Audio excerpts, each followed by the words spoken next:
everyone. So this is their 3-month update. The babies are asleep right next to me. We're trying something new, sleeping in their crib. I'm in the nursery, so this is the color of the nursery. They are supposed to sleep on their sides due to our appointment last week during their nap time, so I'm just trying something different. And so we were told to take pillows and towels and put them behind and kind of like push them so that they stay on their side. So that's what we're trying out right now. So they're 3 months today. We had an appointment last Friday, and Ella weighed 10 pounds 10 ounces and Easton weighed 11 pounds 7 ounces. So they're still right within each other, kind of like the same frame that they've been all along, but both weights bumped them up on their charts, and he bumped into the 5th percentile from the 3rd, and she jumped into the 7th percentile from the 5th. So they're growing. Their medication got bumped up to 1 milliliter twice a day instead of 0.5 milliliters. So they're on 1 milliliter of Zantac twice a day for their reflux. It's been going great. Like no spit up at all. We haven't really had any scary moments like we did where we had to go to the ED. So that's fantastic. It's working.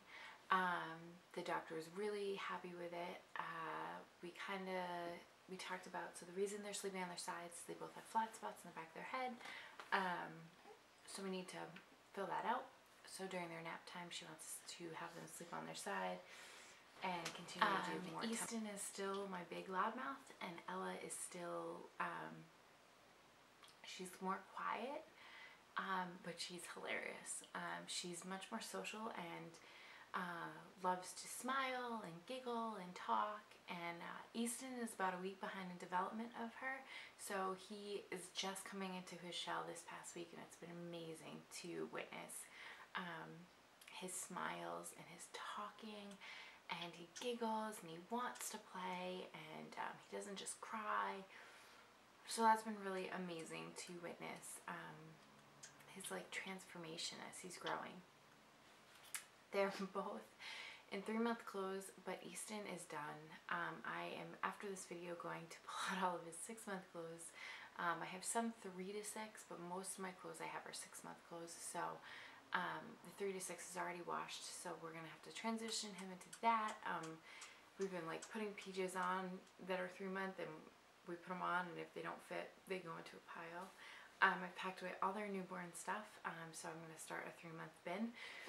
And that is just crazy to me that they're growing so fast, and I just want it to slow down. I feel like I'm not soaking it all in at the rate that I want to. They eat very well. They eat pretty much 4 ounces every 2 to 3 hours. Sometimes they go a little bit longer than during the day if they take a nap. I don't wake them up if they take like a longer nap.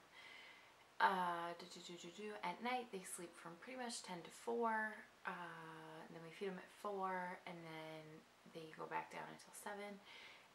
That schedule works for us, and I know eventually I want them to sleep until 7, but they just never make it. We try so hard. We try not to feed them, and they just, that is like their, because we're really feeding them at like 8, and then they go to bed at 10. And so those 2 hours, but I can't feed them right before they go to sleep because of the reflux. So we have to figure out a schedule that's going to work for us. So we're going to work on that in this 3rd month. The first 2 months is really about them gaining weight. And, you know, now as we're going into their 4th month, I just want to focus on a schedule at night.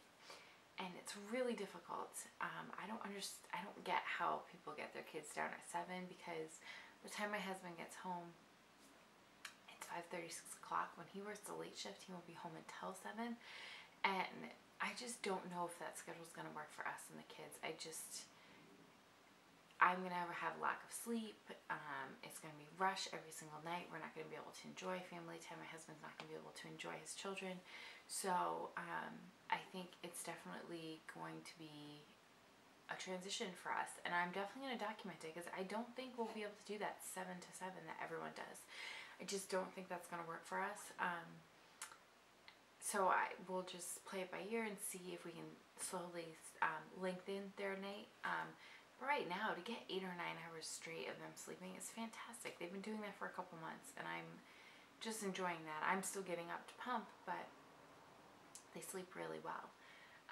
Nap times, we don't have a schedule during the day. It's just, I stay home and I want them to make their own schedule, and so we get up and we play after, so we eat at 7, we'll play a little bit.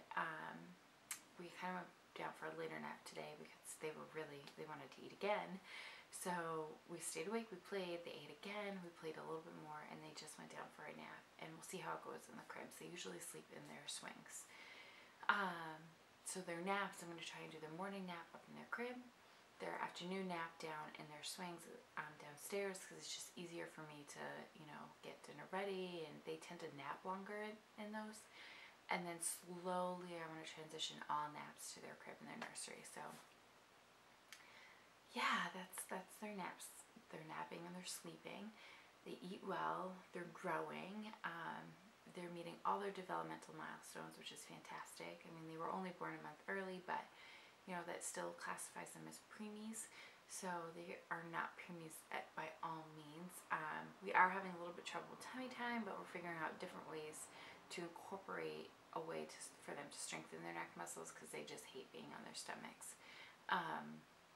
We still do it, but it just doesn't last long. So there's a few other ways that we've incorporated during the day to try and get them to strengthen their neck muscles. They both pick up toys with their hands, and they're clasping and putting it to their mouth, and opening and closing and staring when I change their diapers. I'm just trying to think of everything. They've just been great. And then as far as I go, I feel great. I don't know if I look great, but I feel great. I've been working out for a little over 6 weeks now. I started working out at 6 weeks postpartum, and I slowly went back into it low impact. If y'all don't watch, I do jazzercise as kind of like my main thing right now, just because it's what I know, and I knew I could do it postpartum, because I know I can do low impact. And so I go there 2 to 3 times a week. And this next week, my sister and I are going to start Beachbody. We're going to do PiYo. And I've done PiYo in the past, and it's really a really fantastic workout. So we're going to start PiYo together, and that's pretty much every day. So I might mix my jazz schedule up to incorporate PiYo, so that I make sure that I can get all my daily exercises in. I think that's going to be really good for me in terms of strength training and just losing the extra 15-20 pounds that I gained during IVF. As far as weight, I'm at my pre-pregnancy weight, but there's probably a good 20 to 30 pounds that I gained over the 3.5 years of TTCing. So I want to lose that, and I definitely want to tone up. Obviously, the stomach is saggy. I feel great. I'm eating really well. I just feel happy, and it's been a long time. I have not been able to say that sentence in a very long time. So to be able to say it out loud and actually mean it, and not be hiding behind a smile, which I feel like a lot of women in this community can relate to. You just kind of get through the day every day, and I have never felt so content with my life before. And it is the most amazing feeling on the planet. And I'm so happy that I went through everything I went through, because I feel like it has created this incredible bond with my babies that I don't think I would have if I didn't go through infertility. I didn't go through what I went through. And it just creates this love that I can't even explain, and this love that my husband has for these kids that I don't see any of my friends' husbands have. I just don't see that light in their eyes, and I just feel like it's just a bond that you just can't break. I mean, we love these babies so incredibly much, and it is the best job on the planet. I'm so happy I decided to stay home for the time being, because I feel like I'll never get this time back, and these two could be our last babies, and I want to enjoy every single moment with them. So I'm enjoying it. Last night oh my gosh, I pumped at like 10, and then I went to sleep, and at 11:30 I woke up with a clogged duct, and it hurt so bad.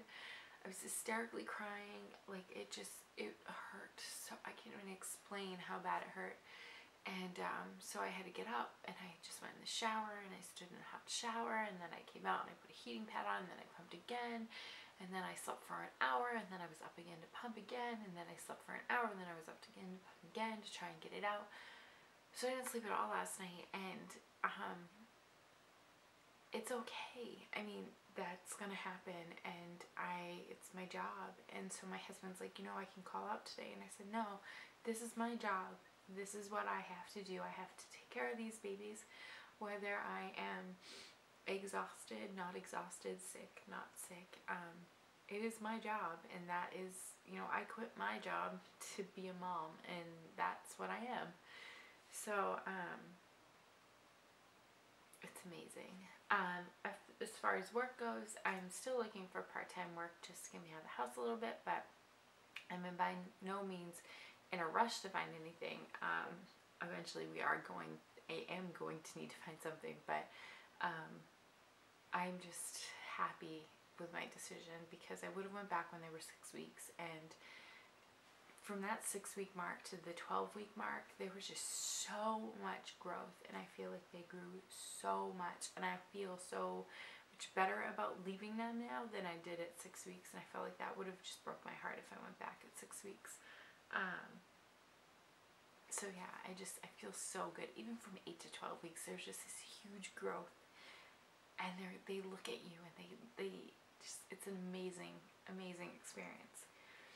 So yeah, I'm doing great. Everything's great. Babies are great. We're great. I just can't believe they're 3 months. It's just crazy. Next month, so a month and 5 days